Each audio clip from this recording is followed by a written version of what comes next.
Hello everyone. Good morning to one and all. Welcome you all study with Akash. आज हम लोग एक very important chapter के बारे में चर्चा करेंगे. The chapter is Indigo. जब हम इस चैप्टर के बारे में बात करेंगे तो इस चैप्टर को हम लोग दो भागों में बांट कर पढ़ेंगे. तो आज हम लोग पढ़ेंगे इंडिगो पार्ट 1 पढ़ेंगे और चैप्टर को स्टार्ट करने से पहले हम लोग कुछ कीवर्ड्स के बारे में जानते हैं. अगर आप उस वर्ड्स को याद कर लेते हो तो वो एग्जामिनेशन में क्वेश्चन आंसर को लिखने में आपकी मदद करेगी. उस कीवर्ड्स में पहला जो वर्ड है आपका वो है urge. Urge that means advocate. The second word is delegates. Delegates that means representatives sent to a conference.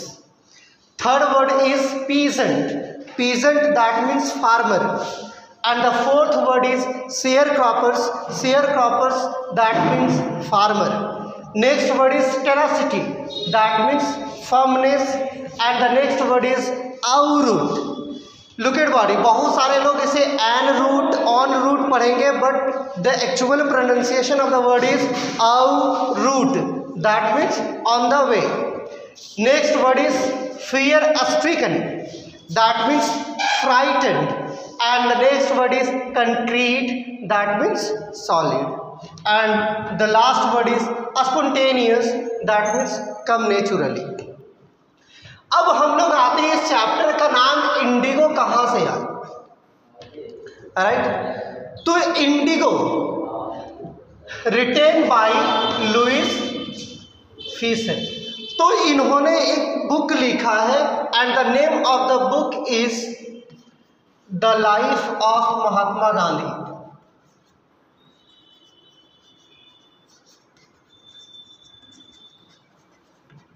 कौन सा बुक लिखा है? तो the life of Mahatma Gandhi. तो इसी बुक से लुइस फीसर ने एक एक्सेप्ट को लिया गया, छोटा सा भाग को लिया गया और उस चैप्टर का नाम रखा गया है इंडिगो. तो अगर हम इस चैप्टर की बात करें, इंडिगो की बात करें, तो यह कहानी है that is the real incident of 1942.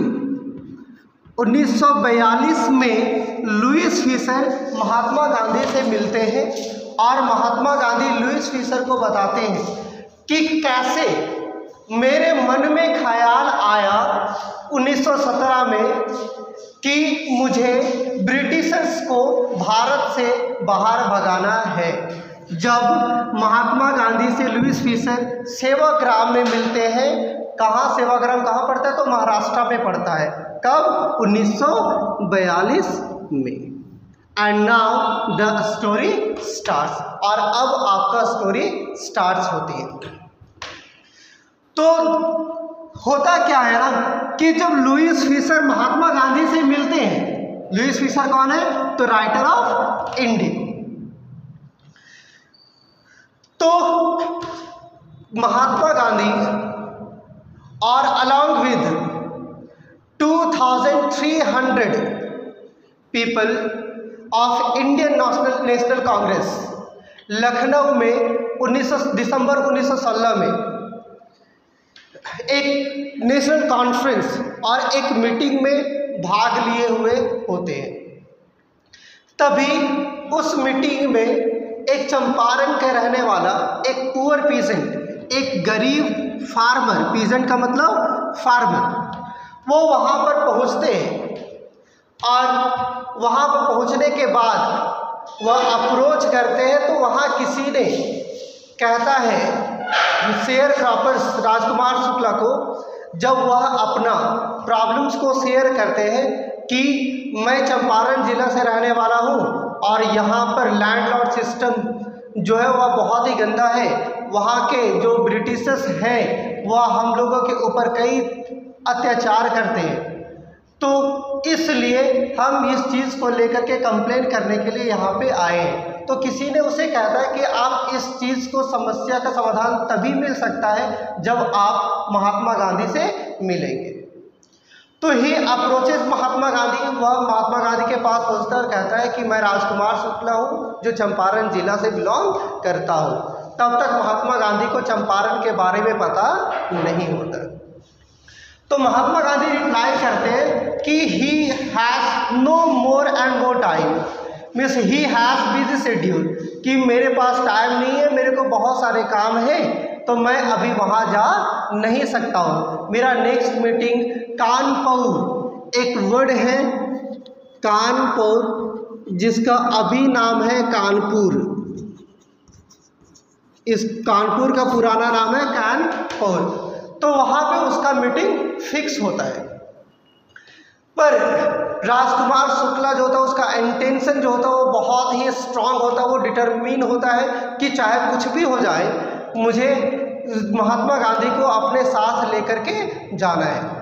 तो जब वो कानपुर जाते तो वहाँ पे भी राजकुमार शुक्ला उन्हें फॉलो करते हैं, और वहाँ से फिर जब वो अहमदाबाद चले जाते हैं अपने आश्रम में, तो वहाँ भी राजकुमार शुक्ला जो है वो फॉलो करते हैं। और जब वहाँ वो फॉलो करते हैं वो कहते हैं कि प्लीज़ फिक्स अ डेट। अब इसके डिटर्मिनेशन को देखने के बाद महात्मा गांधी उसे डिनाई नहीं कर पाते हैं और कहते हैं कि ठीक है, मेरे नेक्स्ट मीटिंग कलकत्ता में है, फलाना डेट में आप मेरे से वहाँ मिलो, फिर मैं वहाँ से आपके साथ में चंपारण चलूँगा। फिर राजकुमार शुक्ला उसी को फॉलो करते हैं, और जब वहाँ पे मीटिंग खत्म हो जाती है तो वो वहाँ से पटना की ओर निकल देते हैं ट्रेन से।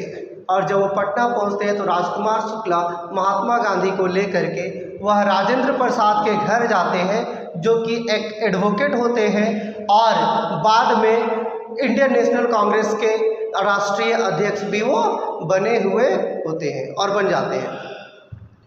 जब राजकुमार शुक्ला महात्मा गांधी के साथ राजेंद्र प्रसाद के घर जाते हैं तो राजेंद्र प्रसाद घर में नहीं होते हैं, पर उनके सर्वेंट्स होते हैं। तो उनके सर्वेंट्स पहचान लेते हैं कि यह राजकुमार शुक्ला है, और वह अपने साथ किसी शेयर क्रॉपर्स या फिर किसी पुअर पीजेंट को साथ में लेकर के आ रहे हैं, क्योंकि उन्हें नहीं पता होता है कि यह महात्मा गांधी है। फिर जब वे दोनों वहाँ पे जाते हैं तो उनके साथ जो व्यवहार किया जाता है वो अच्छा व्यवहार नहीं किया जाता है। इनफैक्ट जब महात्मा गांधी उसके कुएं से पानी निकालना जाते हैं तो उसे मना कर दिया जाता है कि अगर इसका एक ड्रॉप जो पानी अगर कुएं में गिर जाएगा तो पूरा पानी गंदा हो जाएगा, और जिसके कारण से उसे पानी भी निकालने को मंजूरी नहीं दी जाती है, और महात्मा गांधी को वह बहुत बुरा लगता है। फिर वहाँ से वे लोग मुजफ्फरपुर की ओर चल जाते हैं, जो चंपारण के रास्ते में ही पड़ता है। जो मुजफ्फरपुर के रास्ते में जाते हैं 2 दिन, लगभग 2 दिन महात्मा गांधी वहाँ पे स्टे करते हैं। जब चंपारण के शेयर क्रॉपर्स को पता चलता है कि कोई व्यक्ति बाहर से आए हुए हैं, वो हमारे साथ जो इनजस्टिस हो रहा है, हमारे साथ जो अन्याय हो रही है, उस अन्याय को दूर करने के लिए तो जितने भी लोग थे वो अपने संसाधनों की सहायता से वह महात्मा गांधी से मिलने के लिए आ जाते हैं और उन्हें सारे प्रॉब्लम्स जो होती है वो शेयर करते हैं। तो महात्मा गांधी वह मुजफ्फरपुर इसलिए जाते हैं ताकि जितने भी सारे चीज़ें हो रही हैं इनजस्टिसेस उनके साथ, तो उनके खिलाफ कोई सबूत इकट्ठा करने के लिए वो वहाँ पे जाते हैं। फिर वहाँ से एडवोकेट्स वगैरह से बात करते हैं। फिर एडवोकेट उन्हें बताते हैं कि मैं इन लोगों को मदद करने के लिए कोर्ट ले जाता हूँ, वहाँ से इतना फ़ी लेता हूँ, बट फ़ी जो होता है वो बहुत ज़्यादा चार्ज करते हैं, जिसके कारण से महात्मा गांधी उन सारे वकीलों पर गुस्सा करते हैं और वो कहते हैं कि अब हमें इन्हें वहाँ नहीं कोर्ट लेकर के घसीटना नहीं है, हमें इनका जो डर है ब्रिटिशर्स का, उस डर को ख़त्म करना है। तो इतना कह के वो फिर से वहाँ पे सारे चीज़ें इकट्ठा सबूत वगैरह करने लगते हैं। एक्चुअली जब हम लैंडलॉर्ड सिस्टम की बात करें वहाँ की,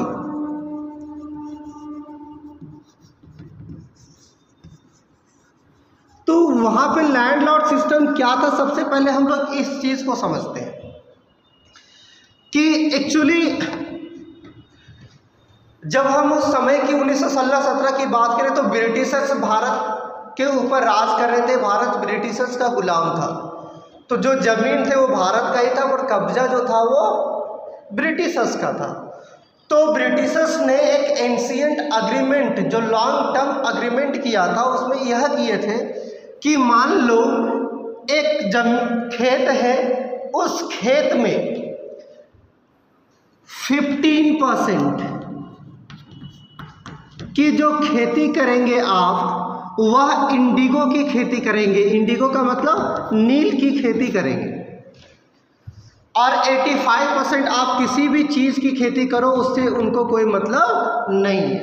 और जो 15% खेती करोगे इंडिगो की, वह आपको ब्रिटिशर्स को ही देना पड़ेगा।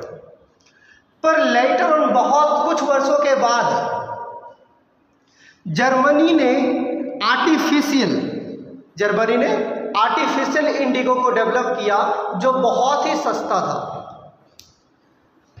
और जिसके कारण से ब्रिटिशर्स ने लॉन्ग टर्म जो अग्रीमेंट था उसे खत्म करने को कहा, और कहा कि नहीं, अब मुझे ये 15% इंडिगो नहीं चाहिए, इसके बदले मुझे पैसा चाहिए। और चूंकि वह रूल कर रहे थे, तो उसने जबरदस्ती किसी न किसी तरह से कुछ लोगों को अग्रीमेंट पे साइन करवाने लगे, और कुछ लोग जो नहीं कर रहे थे उस पर अत्याचार कर रहे थे। और इसी सिस्टम के खिलाफ राजकुमार शुक्ला ने महात्मा गांधी से कंसल्ट किया, और महात्मा गांधी ने सॉल्व करने के लिए वहाँ तक पहुँचे। तो आज हम वीडियो को यहीं ख़त्म करते हैं। That is the part 1, and next video will be coming soon on Indigo.